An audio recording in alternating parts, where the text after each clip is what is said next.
ప్రస్తుతం యుద్ధము, యుద్ధ సమాచారం గురించి వింటున్నాం. ఇజ్రాయెలు, ఇరాన్ రెండు ఏ రకంగా యుద్ధానికి తలపడుతున్నాయో. అంత్యకాలంలో ఈ విషయాలు మనం ఎక్కువగా వింటామని యేసుక్రీస్తు వారు తన శిష్యులతో మత్తయి 24వ అధ్యాయంలో మనతో మాట్లాడారు. నిజంగా ప్రపంచం ఎంత దారుణమైన స్థితిలో ఉందో మనం అర్థం చేసుకోవచ్చు. ఒక ప్రధానులు ముఖాముఖిగా తలపడుతున్నారు వారికున్న గొడవల గురించి. Missiles, ballistic missiles, hypersonic missiles అని ఈ మాటలు మనం ఎప్పుడు వినకపోయి ఉండొచ్చు బహుశా. కానీ ఇప్పుడు వింటున్నామనంటే ఎంత తీవ్ర స్థాయిలో ప్రమాదకరమైన జీవితాలు బ్రతుకుల్లో దేశాలు ఉన్నాయి మనం ఒకసారి అర్థం చేసుకోవాలి. మనం చూస్తున్న అప్డేట్ కనుక పరిశీలిస్తే ఒక దేశం వారు ఇంకొక దేశాన్ని పూర్తిగా మట్టుబెట్టడం కోసం ఆటం బాంబులు, న్యూక్లియర్ బాంబులు తయారు చేస్తున్నట్టుగా మనం చూస్తున్న వార్తల్లో. ఎంత దుష్ట శక్తులు పనిచేస్తున్నాయో మనము దీన్ని బట్టి మనం అర్థం చేసుకోవచ్చు. చాలా మంది ఆత్మీయులుగా, విశ్వాసులుగా ఉన్నటువంటి కొందరు ఎప్పుడో బాప్తిసం తీసుకుందాంలే, ఎప్పుడో దేవుని యొక్క సన్నిధికి వెళ్దాంలే, ఏదైనా ప్రత్యేకమైన ఈవెంట్ క్రిస్మస్సో, న్యూ ఇయరో,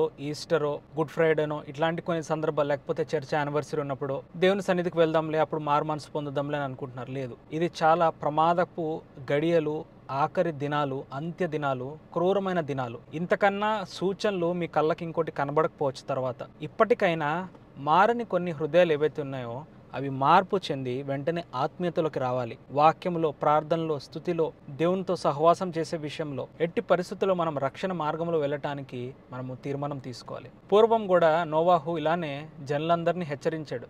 అప్పుడు జనులంట తినుచు, త్రాగుచు, సుఖించుచు నిద్రించుతున్నారు. అకస్మాత్తుగా సడన్గా జలప్రలయం వచ్చి వారందరినీ ముంచివేసింది. ఈరోజు కూడా నాలాంటి వారు మీకు అనేకులు చెప్తున్నట్టున్నారు, కానీ మీ యొక్క స్వభావంలో మార్పు లేనట్టుంది. అది దేవుడు పరిశీలన చేస్తున్నాడు. ఇప్పుడు ఇంకా అనుకూల సమయము, నేడే రక్షణ దినము, సమయం ఉండగానే ఇల్లు దీపము చక్కబెట్టుకోవాలని మనం ఎన్నో చోట్ల చదివాం వాక్యంలో. కాబట్టి దీన్ని బట్టి మీరు తీర్మానం తీసుకోవాలి. వెంటనే దేవుని యొక్క చిత్తానుసారంగా మనం జీవిస్తున్నామా అనేది మనము పరీక్ష చేసుకోవాలి, ప్రశ్న వేసుకోవాలి. మన చుట్టూ ఉన్న ప్రకృతికి కూడా ఒక భాష ఉంది, అది కూడా మనతో మాట్లాడుతుంది. వార్తల్లో చదివాము డూమ్స్ డే ఫిష్ గురించి. మరొకసారి అది తమిళనాడులో ప్రత్యక్షమైంది. ఈసారి ఇది చాలా పెద్దగా ఉంది. దాదాపు ఇంతమంది 8 మంది 10 మంది వరకు దాన్ని డూమ్స్ డే ఫిష్ ని పట్టుకోవడం మనం చూస్తున్నాం. అది ఎక్కడో 10,000 అడుగుల లోతులో ఉండే ఒక చేప సడన్ గా బయటికి రావడానికి గల కారణం ఏంటి అంటే ప్రకృతి వైపరీత్యాలు జరగబోతున్నాయా, అక్కడక్కడ భూకంపాలు, ప్రకృతి వైపరీత్యాలు జరగబోతున్నాయా అంటే ఈ సూచనలు బట్టి అవునని అనిపిస్తుంది. మనకి ఇవన్నీ విషయాలు చాలా బాగా మనము లోకము కానీ, లోక పరిస్థితి కానీ ఎటు మారుతుందో, ఎటు వెళ్తుందో,